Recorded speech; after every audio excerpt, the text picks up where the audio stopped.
Assalamu alaikum. So, if you're a Western Muslim that's been considering getting married in Indonesia, you've probably been debating and thinking, do you need to learn the language? So, we're going to talk about that in this video, inshallah. So, Alhamdulillah, I got married in Indonesia myself as a Muslim from the UK, and I also made hijrah here. So, yeah, I now help other brothers to do the same thing as well. So, what I'm going to do is share whether you need to learn the language and share different options of what paths you could take. So we'll talk about inshallah. So, yeah, I wasn't fluent, just to give you the answer clearly. My Indonesian was only a very little bit before getting married here. So, yeah, we'll talk about the three options that you've got. So, number one, filtering the women to where they already speak sufficient English and you then communicate in English once you're married. That's option one. Number two is you marry a girl that only speaks Indonesian. You have to then learn the language and then you both communicate with each other in Indonesian once you're married. Number three is that you marry a girl that only speaks Indonesian. She then learns English and you speak English once you're married and you teach her at the same time. So those are the three real options. So it's not about like, do you need to learn it? Yes or no. There's three different paths you can take. So inshallah, you can decide based on this video which one seems most suitable to you. So yeah, number one, that they already speak English, and then you communicate English in English after being married. So it is the least friction for you. You just communicate in your own strongest language, or even if you're not natively English, English is probably like your second strongest language. So yeah, you're gonna have way less options.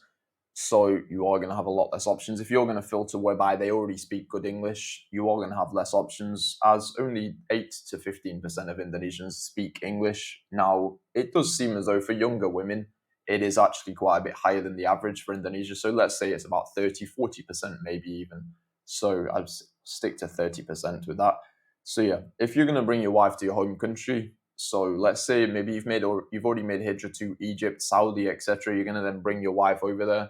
This would be more appropriate because then you're just going to communicate in English. And some people, if you're watching viewers, you only speak Arabic, for example, just for context, like basically nobody speaks Arabic in Indonesia. So yeah, if you're making hijrah here, it may make you complacent. Definitely may make you complacent if your wife already speaks good English. And the only way, you're only really teaching them like a few like advanced words. They already speak good English, like conversational English. You might get comfortable here because if you're just communicating with your wife at home, you go to the masjid, etc., you're not going to have as much of a drive to learn the language of Indonesian. So if you are living here, you've made hijrah here, you definitely might become complacent and just not really learn the Indonesian language, which there's certainly going to be knock-on cons to that. You're not really going to be able to integrate with the community. You're not going to learn the language. You're not going to be as competent as such in public spaces, etc. So that is something to really consider, which I'll talk about again later. But if your wife already speaks good English, you're not really going to have the drive to learn Indonesian. You may say it before marriage. So many brothers, they say, yeah, I'm going to learn Indonesian 100%. I want to become fluent. I want to be living here. But the reality is they've got business, they've got these things, they get busy, and then they don't really learn anything. They just learn maybe a few of the basics, but they just don't really learn it. That is the reality that every single person that's moved, every single foreigner that's actually moved here that I know, they didn't learn the language when their wife spoke English. So that's something to really consider.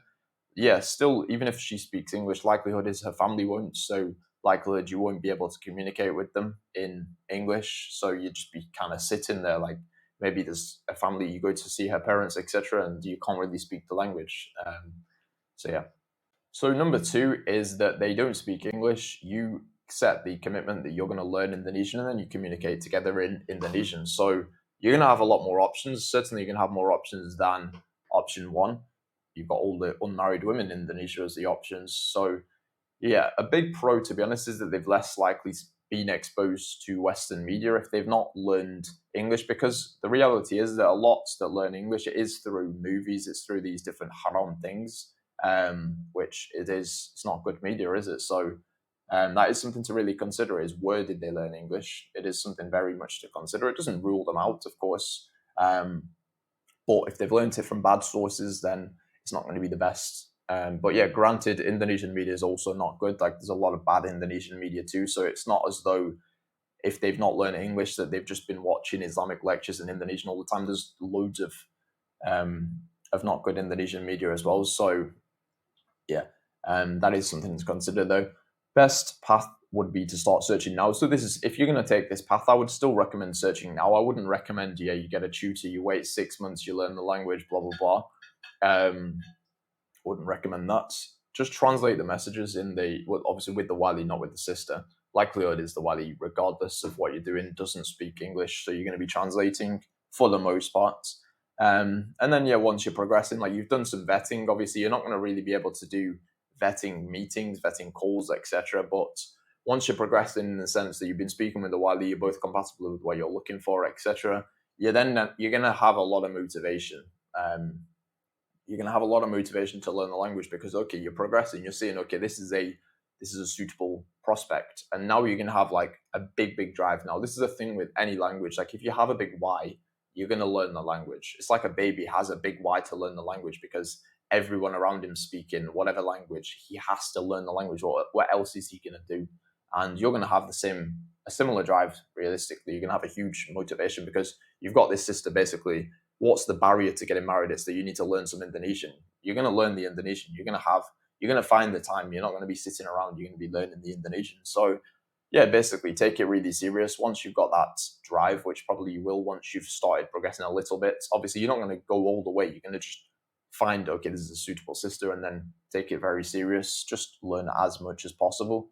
You're not going to get to the point of fluency before marriage, most likely, but if you can get to a basic level where you can communicate, it's going to be better. So get married and then continue learning. So just learn, because you're going to be speaking with your wife. You're only going to be able to speak in Indonesian, which is going to be better. Don't default to like speaking in English, trying to get her to learn it. If you're committing to this, if you're going to commit to this, just actually commit to it. So yeah, some cons. Then it's going to be uncomfortable whilst you're learning it.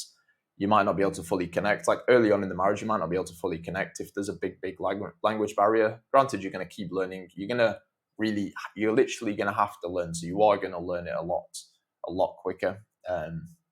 Yeah, this is the highest likelihood. Like if you want to make hijrah here, you want to live here, this makes the likelihood basically guaranteed that you're going to learn the language, because you've got a huge urgency to learn, whereby you literally can't communicate with your wife unless you learn. So likelihood is you will, and you're going to be using it all day, every day with her. So yeah, number 3 is that they don't speak English yet. They learn, and then you communicate with each other in English. So basically your wife would do the same path you was going to do in that previous one. So this is the most common that I've seen out of anyone that they do. It's the easiest for you, 100%. You've still got all the options of all the Indonesians, and you can just communicate in your strongest language.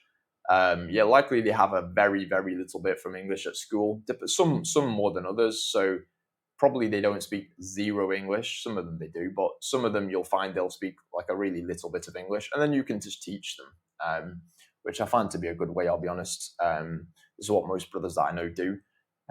Probably you're going to feel a lot more comfortable with this option compared to option number 2, because it's going to be your strong language. Whether it's your second language or your first language, you're going to be pretty strong in English.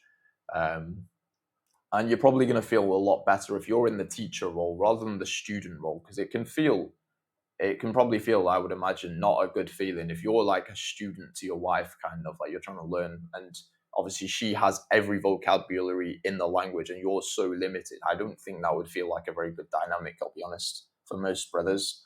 So yeah, basically if you're going to be busy with business, etc. as well, probably this is going to be better, because your wife, likelihood is not going to be going to a job or anything, so she's going to basically have all day free to learn English. So yeah, then this can be a suitable option, and you're not restricting yourself to only the options where they speak fluent English already. So yeah, how do we navigate this? Like, just to summarize the points. So if you're going to bring your wife to your home country, like you've made hijrah to Egypt and the Saudi, blah blah blah, you're going to be bringing her over. Probably you're going to want to learn Arabic in that case, but just for your own communication at home, English, it makes the most sense. As long as she's got a little bit of English, I wouldn't filter it to fluency, but as long as she can speak a little bit of English, that should be good.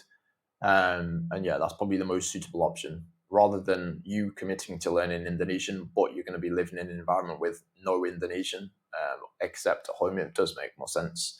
If you're making hijrah and you really want to learn the language, option 2 basically forces yourself to learn the language. Option 2 makes it the highest likelihood that you're going to get to the highest level of Indonesian. yeah, so if you are going to make hijrah there, you really want to integrate with the culture, etc. You want to be able to speak with everyone. Option two is just going to push you so much more. Yeah, every just an interesting point is that every single foreigner I do know that married here, they communicate with the wife in English. They don't communicate in Indonesian. So I don't know anybody that's done the option two actually. Yeah, the sister, they have either some of them, like the sister is like an English teacher, or they just know fluent in English, or they're at a very low level or a just basic level, but then they learn with the husband over time. And obviously, they've got a lot of free time as well. So, yeah, that is the most common route. That's probably the most common route you're going to take. So, yeah, you can still communicate in English and at the same time learn whilst living here, but expect. So yeah, this is something. If you're going to make hijrah here, you're going to make hijrah here, and you say you want to learn Indonesian. This is what I said before, but you want to learn Indonesian. Like you're planning to have kids here, you're planning to actually live here long term. You might communicate in English, and then you're saying that you're going to learn Indonesian, but I've just never seen it. I've never seen it once happen. I know it sounds good in reality. You're like, oh yeah, we'll communicate in English, but I'll learn whilst I live here. But the reality is, I've never seen anybody do it. They learn maybe a little bit, like some learn a decent bit. Um, like myself, I've learned, alhamdulillah, I've learned to a decent amount, but it's in no way fluency whatsoever. And I do feel as though it does add friction. And if you're busy, you're focused on your business, blah, blah, blah, and there's no real urgency to learn the language, it does make it less likely. So that is something to consider. But yeah, it depends. What's your priorities? Is your priorities learning Indonesian? It's up to you to decide. So inshallah, this gives you a lot more insight to who should you pick and should you learn the language. I think you should learn the language in either route, but just by varying levels. So yeah, if you would like my help finding a sister in Indonesia, go to the link in the description. So if you've not found a sister yet, but you would like help with that, then you can go to the link in the description and inshallah I can help you. So what is it? It is going to be direct one-to-one support, me working with you one-to-one to help you. It's not going to be something cheap. It is only for practicing brothers. You must be financially ready, of course, and there's going to be no haram, inshallah. There's going to be no private communication with the sister. There's going to be, without the wali, there's going to be no photos shown publicly, none of this muzz match, none of these haram apps. It's going to be strictly following Islam, inshallah. So if you want help with that, you can go to the link in the description. Just there's going to be a video there explaining in more detail what I do, and then also there'll be questions for you to tell me about your situation. Drop your WhatsApp in there, and I'll send you a message if I think I can help you. So yeah, if you want to do that, I'll see you there. Assalamu alaikum.